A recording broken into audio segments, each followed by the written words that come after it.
My avatar's name is Marie Ruth Johnson. Marie Ruth Johnson was born into a wealthy family in New York. My avatar's grandfather, Joseph Roy Johnson, was a wealthy man who had invested in the steel industry and gained a lot of his wealth with the invention of the railroad in the mid-1800s, which required much of his steel. Marie's family is very typical. They live a lavish lifestyle away from society's problems. They take summer trips to Newport, Rhode Island, where they own a beautiful property. This is a picture of Marie's summer home in Newport, Rhode Island. Marie's father had the house built in 1894 as a gift to his wife, Frances Luann Johnson, who was also Marie's mother. Marie's dad is still involved in the steel industry and has investments in the railroad industry as well. However, the family doesn't need to work because their inheritance is quite sustainable and can provide for the lifestyle they live. Marie's family isn't involved in the problems society faces. They live in their own bubble, careless of the world. They are very materialistic and look down on the poor and common people of America. As a young girl, Marie was very attached to her grandfather. He would call her my little Antoinette, but she never understood why. He would always bring her porcelain dolls from England when he came to visit the family, and tell her tales of his childhood. Her favorite doll was named Ruth. She had fair skin and curly blonde locks. Her dress was seafoam green with lace embroidery on the trim and a pink lace underskirt. This is a picture of Marie's favorite porcelain doll, Ruth. In 1912, Marie's grandfather was in England and was getting ready to come visit the family in New York. Marie had heard that he was boarding the biggest ship in history, the Titanic. The ship was supposed to come to New York, and rumors had it that it would arrive earlier than expected. However, the ship never made it. It sank on April 14, 1912. Marie and her family were devastated from the news. According to the media, the ship had hit an iceberg and sank 45 minutes later in the middle of the ocean. 1,517 people passed away, including her grandfather. This is a picture of the New York Times front page. Marie's family decided to preserve the newspaper in honor of her grandfather's death.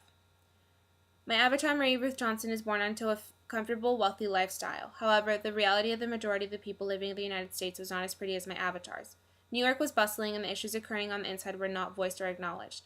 However, the early 1900s were the beginning of the progressive era, an era which would ultimately lead the country to a time of prosperity and happiness through reform and change. During the progressive era, Marie heard many rumors about the unsanitary conditions workers were subjected to, especially in the meatpacking industry. She also heard rumors about children, many her age, who were forced to work in order to help provide for their families. Hearing these rumors made Marie resent her wealth. She was well aware that the majority of America didn't get to experience the lifestyle she had. Her isolation from society's problems made her feel invisible. During the progressive era, Marie became a strong mental supporter of progressive reforms, such as the Pure Food and Drug Act. She was still very young, so she couldn't directly help the issues. The progressive era lasted from the 1890s leading up to the 1920s, otherwise known as the Roaring Twenties. The 1920s was a time in which America was booming and prospering as a country. Many Americans who, in the past, didn't have the luxury to buy certain material goods could now finance televisions and automobiles. During the 1920s, Marie's family's business was prospering tremendously.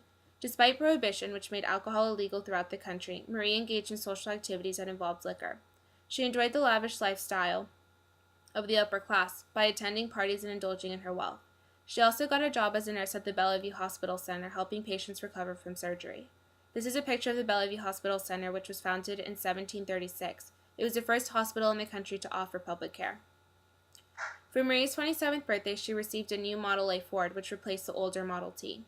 This is a picture of the new Model A Ford that Marie received for her 27th birthday. Automobiles were a huge part of the 1920s because it evolved transportation and were now available to many Americans that couldn't afford it in the past. Marie also picked up smoking during her 20s, after her mother had been encouraging her to try it out. According to advertisements, cigarettes were a better alternative to a fatty snack. This is a picture of one of the many advertisements for Lucky Strikes. They were all over magazines and billboards in the city. They all emphasized the benefits of smoking, such as weight loss. As the 1920s faded and the country financially plummeted in 1929 with a major stock market crash, the country entered a national depression. Most Americans were affected by the financial crisis. Many lost their money, jobs, and homes. Marie's family, however, was not tremendously affected. But Marie couldn't help but notice the severity of the times. The city streets were filled with poverty. Many would look through trash bins for food, and jobs were very scarce. Marie would hear stories of farmers who would kill all their cattle and crops because they couldn't afford to maintain it, and the price they would get for their goods would not satisfy their actual cost. The Depression was composed of overproduction and underconsumption due to lack of money. During these hard times, Marie resented her wealth more than ever.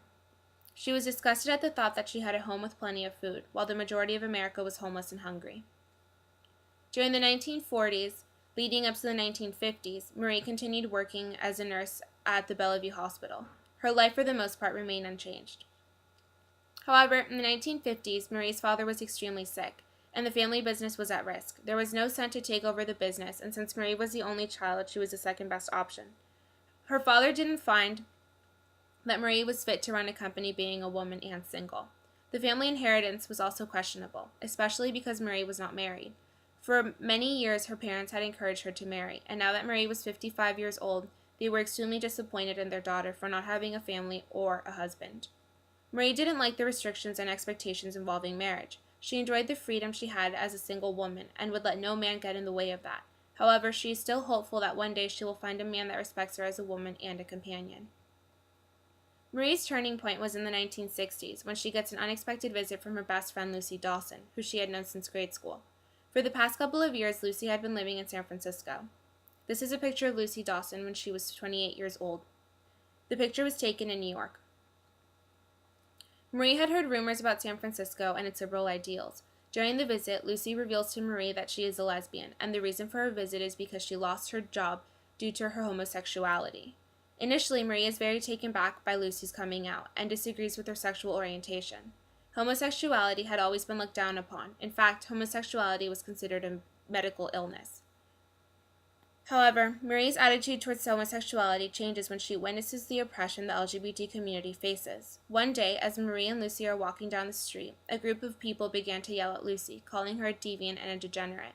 Marie was appalled at society's response to homosexuality and was hurt at the fact that people who had known and loved Lucy for years had now disowned her and given her a negative label. Marie decided to move to San Francisco with Lucy and fight for the rights of the LGBT community, otherwise known as the lesbian, gay, bisexual, and transgender community. Marie moved into an apartment by the Haight-Ashbury district, which was the epicenter of the counterculture movement in San Francisco. Coming to San Francisco was a major change for Marie, who had lived in New York her whole life. Soon after coming to San Francisco, Marie became a member of the Gay Liberation Front, otherwise known as GLF, which fought for LGBT rights. The counterculture was extremely different from the culture and lifestyle Marie was used to living in New York. Marie noticed that the majority of those part of the counterculture were the youth, between 20 and 30 years old. Those part of the counterculture rejected society and aimed to better the world through peace and love. The common term for the counterculture was turn on, tune in, and drop out. Marie found that she did in fact tune into the counterculture and drop out of society, but did not turn on, because she did not engage in drugs, especially LSD, which was very popular in the 1960s. In 1967, Summer of Love took place in San Francisco.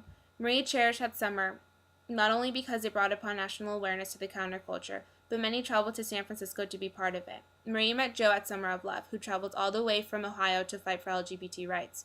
Joe was gay and had come out to his family just a couple weeks back. His family, like most of America, disowned him. Marie and Joe became great friends and continued the fight for LGBT rights. This is a picture taken during Summer of Love. Lucy is wearing the bright red cardigan and Joe is wearing what looks like a blue-green t-shirt. Lucy and Marie decided to upgrade to a bigger apartment in the late 60s, so they moved to an apartment right on the Haight. This is a picture of Marie and Lucy's new apartment on the Haight. The apartment has 2 bedrooms and 2 bathrooms, in addition to a newly remodeled kitchen. After living in San Francisco for a couple of years, Marie became an avid reader of The Ladder. The Ladder was a magazine that dealt with issues in the lesbian community. The magazine was created by the Daughters of Bilitis, which was the first lesbian organization created in the United States.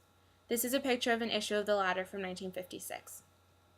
On September 11th, Marie is in New York at the airport, waiting for her flight back to San Francisco. She is sitting in the waiting area when the incident occurred. 9/11 is a very traumatic experience for Marie.